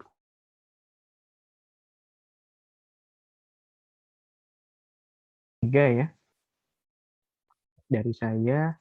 Step keempat masih ada waktu Pak Abin? Masih ada Masih. waktu 30 menit lagi, mungkin sampai 15.30 berarti. Kita nanti siap. langsung ke tanya jawab. Nah, jawab ya. Ya. Ini ada 3 step lagi ya terakhir. Nah, saya akan coba untuk menyesuaikan waktu. Ini keperluan jurnal ya, keperluan jurnal. Dari sisi pandangan penerbit gitu ya, kalau Elsevier, Emerald gitu kan punya ini ya, punya kepentingan gitu. Kepentingan artikel-artikel yang kayak gimana aja sih yang harus diterbitkan gitu ya, karena terkait satu tadi untuk impact factor, yang kedua juga memperluas pasar gitu ya. Bagaimana Emerald ini sekarang menguasai pasar Asia begitu ya. Dan hampir di setiap perguruan tinggi di Indonesia pun berlangganan Emerald gitu ya, dan penulis-penulis Indonesia sekarang sudah mulai banyak yang publikasi di Emerald gitu. Nah, beberapa pengelola jurnal pasti menginginkan yang artikelnya tuh nantinya harapannya banyak memberikan dampak begitu ya. Dampak tidak hanya sekedar citasi sebetulnya ya, tapi kebermanfaatan gitu ya. Minimal mengedukasi secara konten gitu yang bisa disebarluaskan begitu. Lalu di sini sebaiknya penulis membuat first impression yang sangat bagus gitu ya. Dan biasanya editor in chief atau associate editor ataupun reviewer gitu, itu awalnya pasti nggak akan baca semua artikelnya. Pasti yang dibaca judul dan abstrak gitu. Kadang judulnya aja misalnya sudah nggak sesuai tadi MS Scope, ya udah di reject. Atau judulnya udah sesuai, tapi judulnya menarik sesuai gitu ya, tapi isinya mungkin harus diperbaiki gitu. Banyak konten substansi yang harus diperbaiki gitu ya, untuk keperluan menjaga kualitas gitu dalam pengelolaan sebuah jurnal, dan kaidah-kaidah ilmiah gitu yang harus tetap dijaga gitu, baik dari apakah artikel ini replikasi atau tidak gitu ya, apakah ini ada kebaruan dan kebermanfaatan untuk implikasi manajerial dan seterusnya begitu. Dan untuk membuat kesan pertama yang baik itu adalah dengan membuat judul dan abstrak yang bagus gitu. Judul dan abstrak yang bagus. di sini judul itu biasanya kurang lebih 12 sampai 12 sampai 14 kata gitu ya. 12 sampai 14 kata, dan untuk membuat judul itu ada yang sifatnya judul itu yang sifatnya deskriptif, ada yang sifatnya kontekstual, ada yang sifatnya interrogatif gitu ya, atau biasanya interrogatif tuh ada kalimat tanyanya lah, kurang lebih seperti itu gitu. Lalu di abstrak juga ini harus cermat dalam menuangkan fokus and scope, tujuan dari penelitian ya, lalu metode yang digunakan, penemuannya, limitation atau implication terhadap teori dan praktis gitu ya.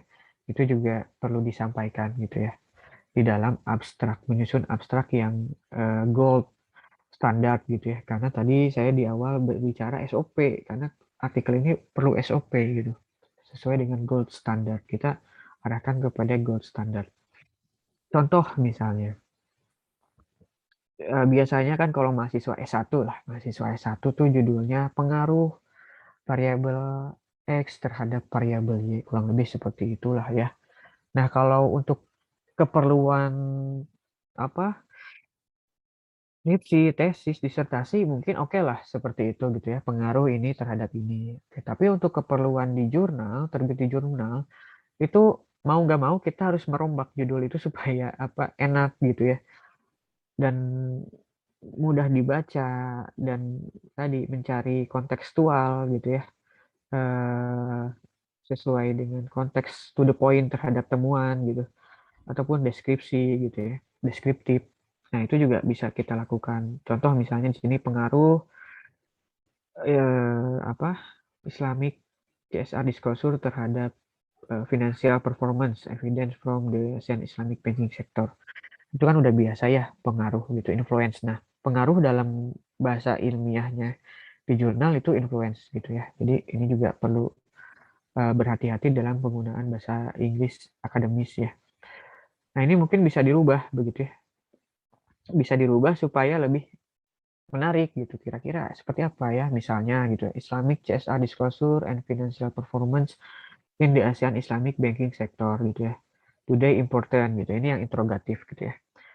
Lalu misalnya Islamic CSR disclosure financial performance and the ASEAN Islamic banking sector, lalu from Islamic CSR disclosure to financial performance study in the ASEAN Islamic banking sector. Nah, kurang lebih seperti itulah dibuat.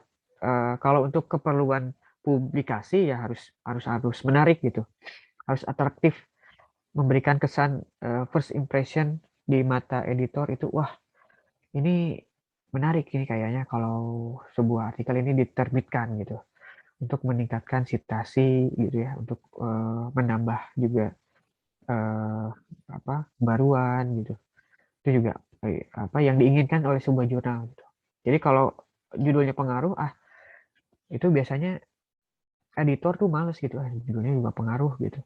Nah, nanti dicoba bisa mengedit, mengotak-atik judul ya, sebetulnya karena terbiasa aja sih.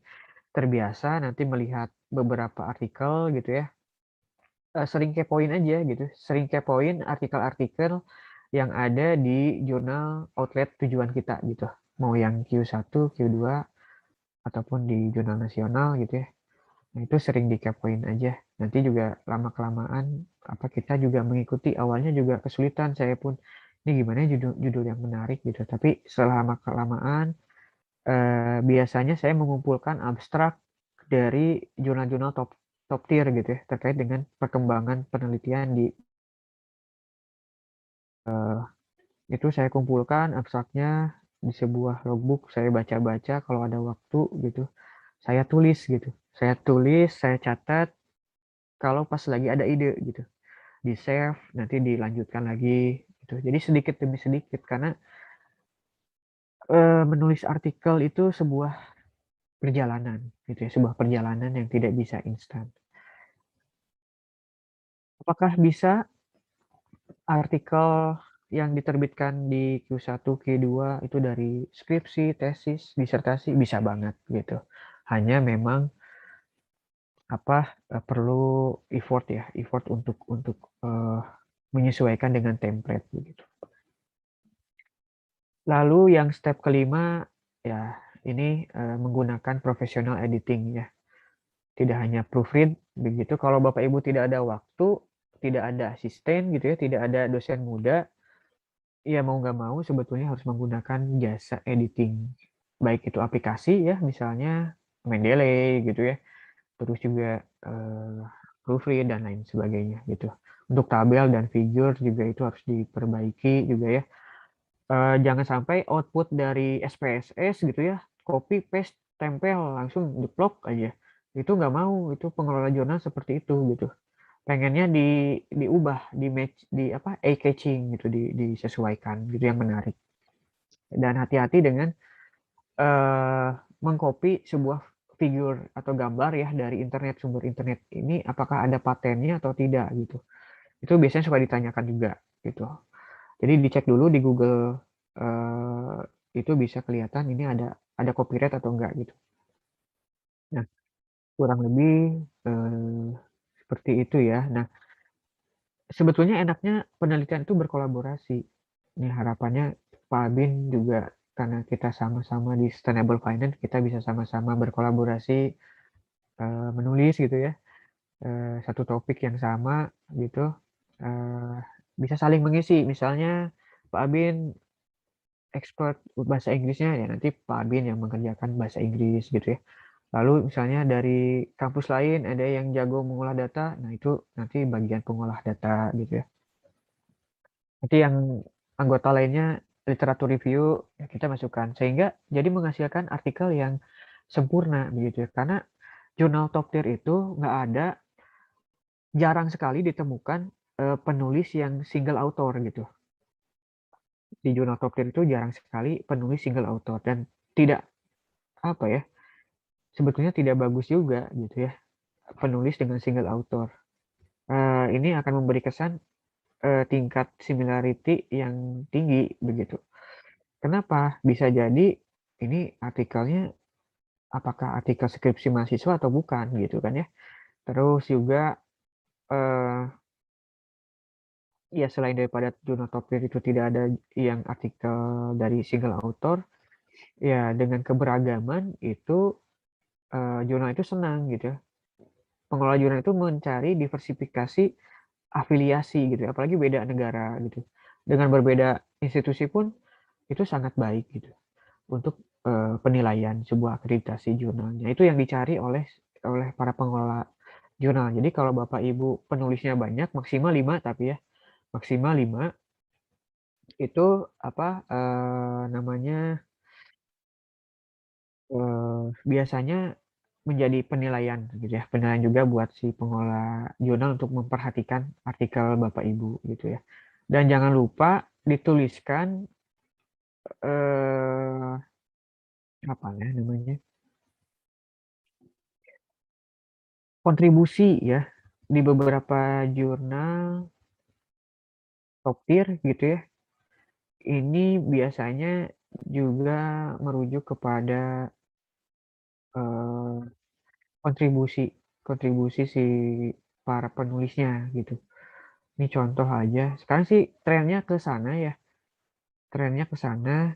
Kontribusi dari setiap penulis itu di apa? Dicantumkan gitu. Ini contoh di jurnal Sustainability. Ini penelitian kolaborasi antara kami gitu ya dengan penulis di luar negeri di India begitu. Ini kolega saya. Jurnal sustainability ini mempunyai metrik yang sangat besar ya, impact factor yang sangat besar, terindeks di SSCI, Web of Science dan juga Scopus. Di sini ini salah satu jurnal yang mungkin cepat ya, sangat cepat gitu. Ini submit itu saya kurang lebih bulan Januari ya, apa Desember saya lupa. Itu revisi pertama 27 Maret. Ini ada sekitar 3 kali revisi ya, 3 kali revisi. Accepted 6 April. Dan publikasinya di 21 April. Jadi sangat cepat jurnalnya, tapi biayanya memang lumayan mahal gitu. Biayanya lumayan mahal. Kalau kita lihat di jurnal ini ada dicantumkan begitu ya, dicantumkan author contribution. Nah ini author contribution-nya di sini dicantumkan untuk konseptualisasi siapa, metodologi, software, writing, project administration, data curation, dan lain sebagainya. Nah itu juga di ini ya, dicantumkan oleh beberapa jurnal juga mencantumkan hal seperti itu.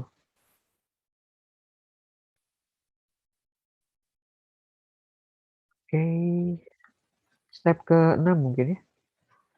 Saya lanjut ke step ke-6. Nah, kalau semuanya sudah siap,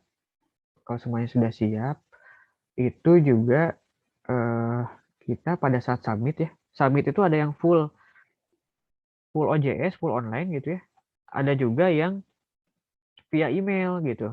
Jadi, kalaupun via email bukan berarti jurnal itu predator sebetulnya. Sebetulnya jurnal tersebut nanti yang mengalihkan ke ke website, ke online-nya oleh pihak pengelola gitu. Ini contoh untuk melengkapi ya, biasanya editor sangat senang kalau ada surat pengantar atau cover letter ya. Cover letter itu sangat menjual naskah dari penulis ya untuk editor jurnal gitu. Pasti yang mau dijual dari artikel yang Bapak Ibu tawarkan ke jurnal gitu. Untuk apa gitu. Apa yang bisa dikemukakan, bisa disebarluaskan gitu untuk para peminat pembaca di jurnal-jurnal tersebut gitu. Nah, biasanya ini sampel cover letter-nya ya. Biasanya ini kita tulis nama, afiliasi. Afiliasinya sesuaikan dengan afiliasi bahasa gitu. Kalau misalnya kampusnya sudah di awal berdiri dengan bahasa Indonesia ya dalam bahasa Indonesia saja. Misalnya Universitas Pasundan misalnya. Itu ya Universitas Pasundan saja, tidak dibalik menjadi Pasundan University begitu. Lalu alamat, tanggal, dir, siapa, misalnya profesor siapa, editor in chief jurnal apa gitu ya. Misalnya karena ini tulisan berjamaah gitu ya, atau kelompok, penelitian berkelompok, hasil dari hibah jurnal, hibah penelitian misalnya, hibah dari pemerintah misalnya. Di hibah pemerintah pun kan pasti ada timnya ya, nggak mungkin sendiri gitu. Jadi di sini we wish to submit an original research article entitled apa judulnya gitu ya untuk dipertimbangkan di jurnal apa namanya gitu. Dan ini hal yang penting gitu.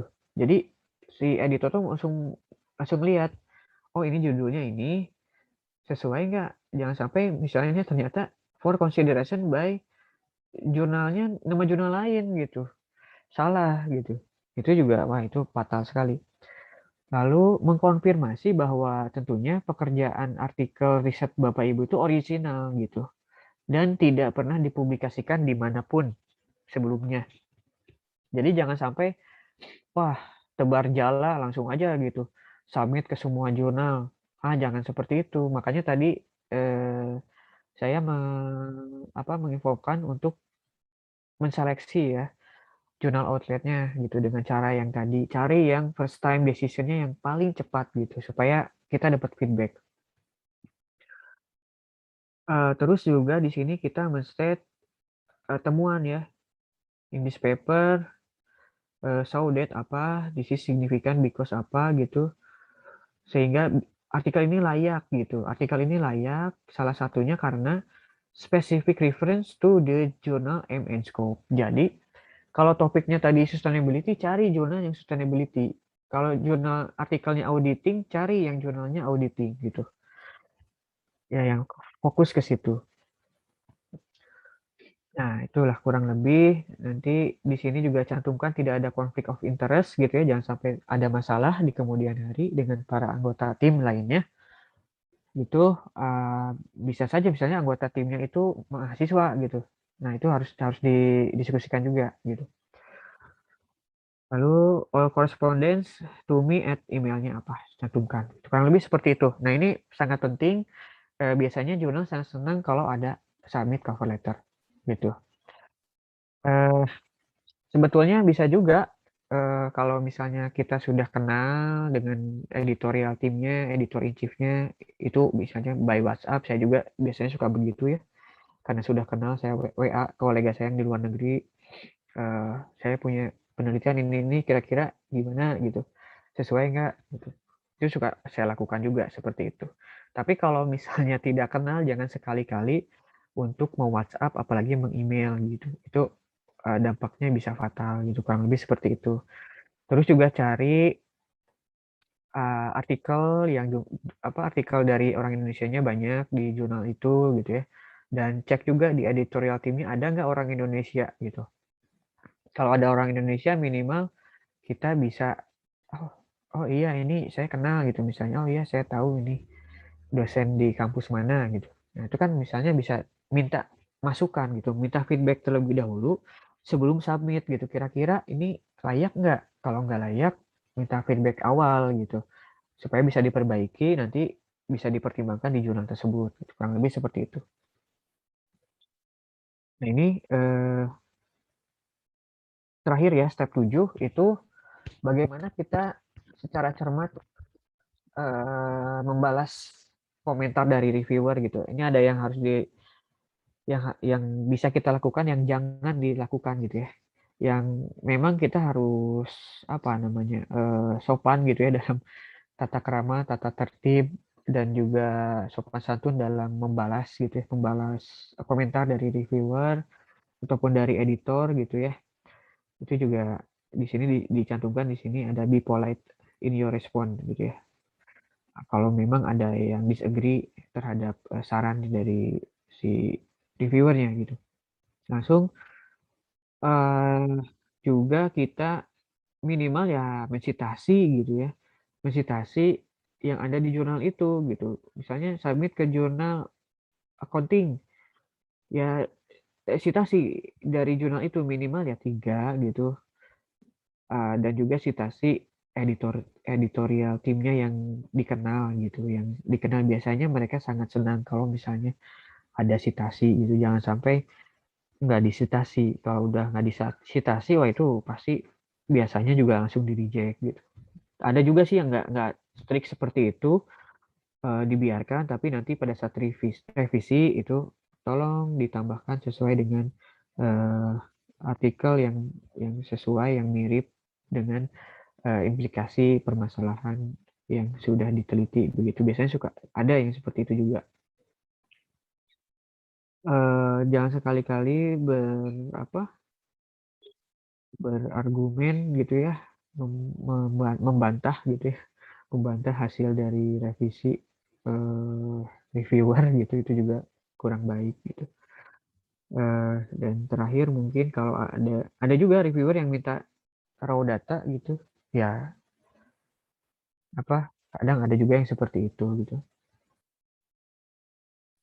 Mungkin mencocokkan ini hasil statistik yang tidak sesuai gitu. Jadi sifatnya dari proses review sebuah jurnal kadang ada yang single blind, ada yang double blind gitu, ada yang open gitu, kadang seperti itu ya. Jadi macam-macam gitu. Kalau single blind ya berarti si reviewer tahu kita, tapi kita nggak tahu reviewernya. Kalau yang double blind sama-sama nggak tahu gitu kan. Itu juga biasanya menjadi patokan. Ini salah satu contoh merespon, membalas komentar reviewer ya. Jadi jangan sampai udah keluar tuh review komen harus diperbaiki A, B, C, D di tahap pendahuluan, di tahap hasil pembahasan gitu ya. Di hasil misalnya menstate jangan hanya menulis terdapat pengaruh nilai p-value lebih besar dari, wah itu jangan, itu mah udah cuman itu aja yang ditulis gitu ya, itu mah udah pasti nanti akan di-reject gitu. Kemukakan argumentasi dari hasil statistik itu. Terus jangan sampai lupa juga di hasil itu analisis deskriptif gitu, itu juga penting dimasukkan. Lalu uji robustness kalau bisa dimasukkan untuk pengecekan ya, uji robustness. Lalu ditambahkan dengan pengembangan teoritis, implikasi itu juga harus dimasukkan di dalam pembahasan gitu. Semakin besar banyak pembahasan yang bisa dieksplor, itu semakin besar peluang gitu untuk reviewer tertarik gitu ya. Walaupun kuncinya sebetulnya ada di editor in chief gitu, keputusan ya. Misalnya reviewer 1 menolak, reviewer 2 menerima, accept gitu ya. Accepted with major, misalnya accepted with minor gitu ya. Editor in chief punya kendali gitu. Jadi kalau misalnya kenal dengan editor in chief-nya, sebetulnya itu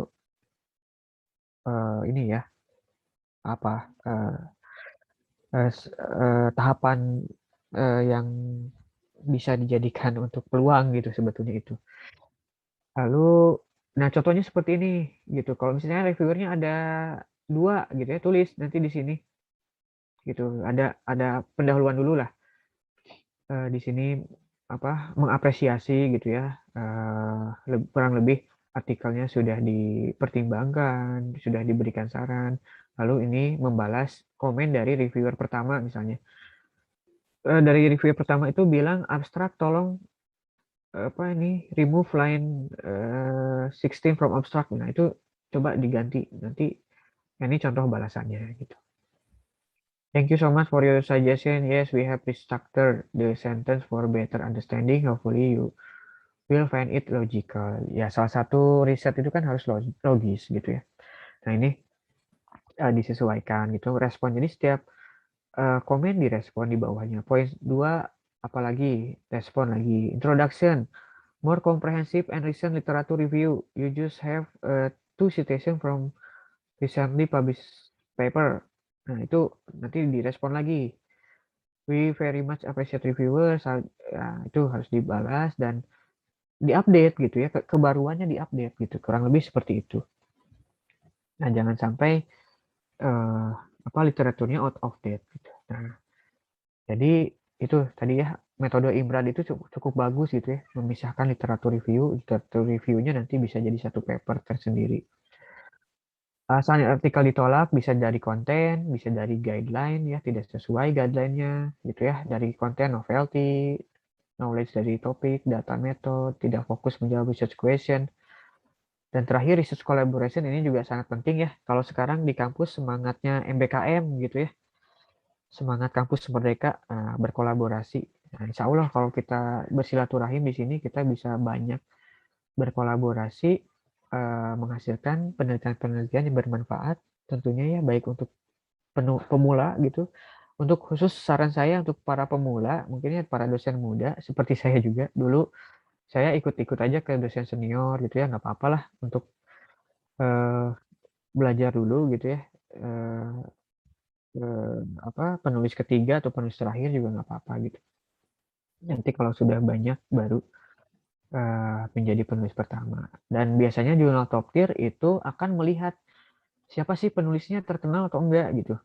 Jurnal top tier itu sampai sebegitunya karena biasanya akan merujuk ke citasi gitu. Kalau Bapak Ibu tahu Profesor Leo Pauldana gitu itu sangat terkenal sekali, orangnya humble, baik sekali gitu. Di jurnalnya di Emerald maupun di Inner Science itu sampai banyak gitu artikel impresnya yang diterima. Nah, pasti penulis-penulis yang seperti beliau akan diterima gitu. Karena H indeksnya besar gitu ya. Track record penelitiannya di Scopusnya sudah tinggi, itu pasti akan dipertimbangkan lah, minimal dipertimbangkan. Jadi kalau Bapak Ibu belum punya Scopus ID, ya jangan coba-coba dulu misalnya jadi penulis pertama. Itu nempel dulu aja ke dosen senior yang sudah punya Scopus ID gitu. Nah, ini manfaat dengan berjejaring ya, tadi meningkatkan exposure, akses juga, kreativitas, impact publikasi, dan lain-lainnya. Cara berkolaborasi bisa media sosial, bisa by email, bisa seperti ini misalnya, di dalam sebuah webinar, seminar, pelatihan, dan lain-lain. Gitu. Pendampingan misalnya, nah semangat MBKM-nya yaitu yang dicanangkan oleh Mas Menteri ya sangat bagus ya. Dan sekarang juga banyak hibah-hibah penelitian berbasis MBKM yang bisa kita lakukan bersama sebetulnya, hibah penelitian riset keilmuan gitu. Mungkin itu saja Pak Abin.